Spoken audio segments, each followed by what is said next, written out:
नहमदुहु व नुसल्ली अला रसूलिहिल करीम अम्मा बाद फ़अऊज़ु बिल्लाहि मिनश शैतानिर रजीम बिस्मिल्लाहिर रहमानिर रहीम।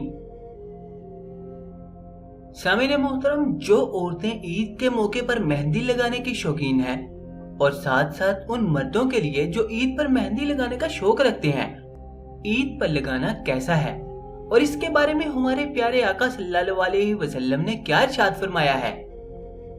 अब बात करते हैं मेहंदी के बारे में। सबसे पहले हम आपको बता दें, औरतों के हाथों और पांवों में मेहंदी लगाना जायज है।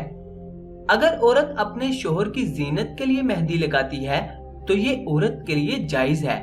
लिहाजा औरत के लिए मेहंदी लगाना जायज है, बल्कि जायज नहीं बल्कि जरूरी भी है, क्योंकि ये हाथों और पांवों का पर्दा भी है।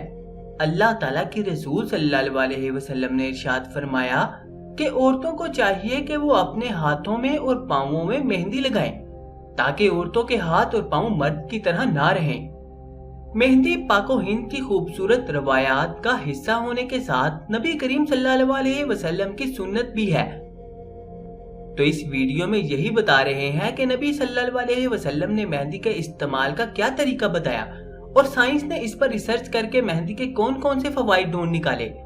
सबसे पहले अल्लाह ताला से दुआ है कि वो हमें और तमाम सुनने वालों को नबी करीम सल्लल्लाहु अलैहि वसल्लम की सुन्नतों और नबी करीम सल्लल्लाहु अलैहि वसल्लम के तरीके पर चलने की तौफीक दे, आमीन। सदियों से मेहंदी का इस्तेमाल किसी न किसी शक्ल सूरत में जरूर होता रहा है। तारीखी हैसियत से यहाँ तक मालूम हुआ है कि कदीम मिस्री औरतें इसे चूने के साथ मिलाकर इस्तेमाल करती थी। मिस्र के फिरौन इसको बहुत ज्यादा पसंद करते थे, चुनाचे वो इसे हाथों पैरों पर लगाते थे और इससे कपड़ों को रंगवाते, खुशबू के लिए सुलगाते और फिर मरने के बाद इसके पत्ते अपने मकबरों में रखवाते थे। कदीम हिंदू मजहब और बुद्ध अकायद ने भी इसकी बहुत अहमियत बयान की है। चुनाचे हिंदू उम्रा अपनी दुल्हनों के लिए ऐसे सोने के ताज बनवाते जिन पर इंतहाई सलीके के साथ मेहंदी के पत्ते एक हाशिए की सूरत लगा दिए जाते थे। इस तरह यूनानियों के यहाँ भी मेहंदी अशियाए मुकद्दसा में शामिल थी। अब बात करते हैं इस्लाम और जदीद साइंस की मेहंदी के बारे में। हजरत अबू हुरैरा रज़ियल्लाहु ताला अन्हु की रिवायत है कि रिसालत इमाम नबी करीम सल्लल्लाहु अलैहि वसल्लम ने फरमाया कि यहूदों ने सारा अपने बालों में मेहंदी वगैरह का रंग नहीं देते, तुम रंग देकर उनकी मुखालिफत करो। हजरत इब्न अब्बास रज़ियल्लाहु ताला अन्हु फरमाते हैं कि रसूल अकरम सल्लल्लाहु अलैहि वसल्लम के पास एक शख्स जिसने मेहंदी का खुजाब लगाया हुआ था गुजरा, तो आप अलैहिस्सलातु वस्सलाम ने फरमाया कि कितना अच्छा खुजाब है।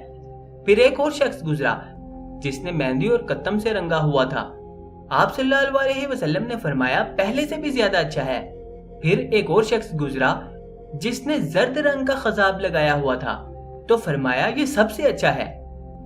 हजरत जाबर रज़ियल्लाहु ताला अन्हु से रिवायत है कि कहते हैं कि फतह मक्का के दिन हजरत अबू कहाफा रज़ियल्लाहु ताला अन्हु इस हाल में आप सल्लल्लाहु अलैहि वसल्लम की खिदमत में लाए गए कि उनके सर और दाढ़ी के बाल ज़खामा घास की तरह सफेद थे। तो रसूलुल्लाह सल्लल्लाहु अलैहि वसल्लम ने फरमाया इस सफेदी को किसी और चीज के साथ बदल दो, लेकिन स्याह रंग से बचो। इन अहादीस की रोशनी से ये साबित होता है कि खुजाब लगाना हुजूर अकरम सल्लल्लाहु अलैहि वसल्लम की सुन्नत है, लेकिन वो स्याह रंग का नहीं होना चाहिए। तो दोस्तों, वीडियो कैसी लगी कमेंट में हमें लाजमी बताएं। इसको अपने दोस्तों के साथ शेयर करें ताकि उनका भी फायदा हो सके और हो सकता है उनकी दुआ से हमारा भी फायदा हो जाए। जज़ाकल्लाह।